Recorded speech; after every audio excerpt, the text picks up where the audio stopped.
That's why I tried to do the research, but again. No, don't worry. My name is Mia Osborne and I'm the Creative Spaces producer, which means I have the pleasure of working with the associates over the 10-month period. When you started as the Creative Spaces producer, which would have been how many years ago now? 2 years ago? 2 years ago. You're getting a different team of young people each year. Yeah. How has that changed the programme each year, and how challenging has that been for you? So it's changed it massively. I mean, Creative Spaces is one of these projects where it really does, just like the year moulds to who the people are that are applying. This year have very much programmed on a basis of like, what is fun that we want to do. If you feel passionate about a project, then the passion that you have for it translates into the messaging and people get that. In terms of challenges, I don't really know if there is many, because I think part of the development is like us working together as a team to try and figure out those challenges and try and figure out as a team how we manage that. Hi, I'm Martha, one of the Creative Spacers this year. Hello, my name is Korey Patterson and I was one of the 3 Creative Spacers for the last 10 months. Hi, I'm Sahar, and my journey with Creative Spaces actually started at last year's showcase event. I'm an aspiring set designer. So before starting Creative Spaces, I just quit a corporate job in law and moved back to Dumfries. Creative Spaces programme has helped me identify the value of my skills as an illustrator. It is possible to be a thriving young creative in Dumfries and Galloway. What type of young people are you looking for? There's been like similar trends with the associates and the applications that we've had in the past 3 years.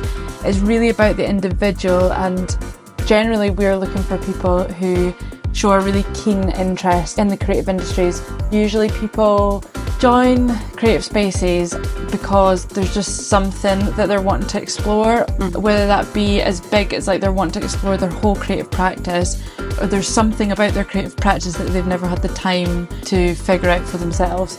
From the beginning, people maybe have a kind of clear idea, but towards the end that completely shifts. And I think through mentoring or through working directly with Stove projects, that can totally alter someone's perspective of what they want to do. What did you go into Creative Spaces hoping to gain, and how has that changed and grown throughout the time here? Before I started, I really wanted to work in creative industries, but I genuinely was like starting from nothing, and I know that a lot of it is basically having to really put yourself out there. So at the start it was definitely just like grow my confidence, just get the experience, and then as the 10 months went, I didn't realise how much the actual programming and stuff we were doing was relevant to what it was I wanted to pursue. It's been really cool to actually properly develop and evolve the programming around what I genuinely want to do. To be a capable freelancer, because I didn't know any sort of business skills, I didn't have any networking connections or anything like that. And then I got that just from being in the vicinity of the stove anyway. So then that developed into pursuing my illustration skill. That became my sort of main avenue for being a freelancer. So it wasn't just being a freelancer, it was being a freelance illustrator. So when I joined Creative Spaces, I just wanted some time in my schedule to be able to think creatively and make stuff and think about my goals and what I wanted to learn, because I was just filling up every day of the week with doing things for work and for volunteering and for other people. So it's really helped me to do that. It's also just like grown my confidence a lot more than I thought it would. You yourself are a young person. You're working in a very creative space. How has it been for you? How do you feel you've progressed? To be honest with you, the first 6 months I had like major imposter syndrome. Both 2 years that I've been the producer, I've always been the youngest in the group. And I think you've kind of got that idea of like, oh my god, I'm the youngest, and that must mean that I'm not as qualified, which is obviously isn't true. But I think my progression in Creative Spaces has been a lot to do with the Stove team and the support that they've given me to take Creative Spaces as a project and really put my own stamp on it. What are your hopes for the future? Big picture, obviously I'd like to be an illustrator, like solely an illustrator. If that would bring in enough money to sort of live on, sustain a lifestyle, that would be great. This past 10 months has taught me to sort of dedicate the time to the pursuit of what you are interested in, because you never know what's around the corner, I suppose. I've like hopped around potential career paths all my life, and I've been a bit of a flake in that sense. I was worried that I just liked the idea of going into set design or production design, but the reality of it is something that doesn't actually motivate me, but I've become so obsessed. So that's nice to know that I actually am motivated to do that, and I somehow got accepted onto my dream trainee scheme for art department roles in high-end TV. It's really cool to know that outsiders looking in can also see how valuable the community art projects in our region are too.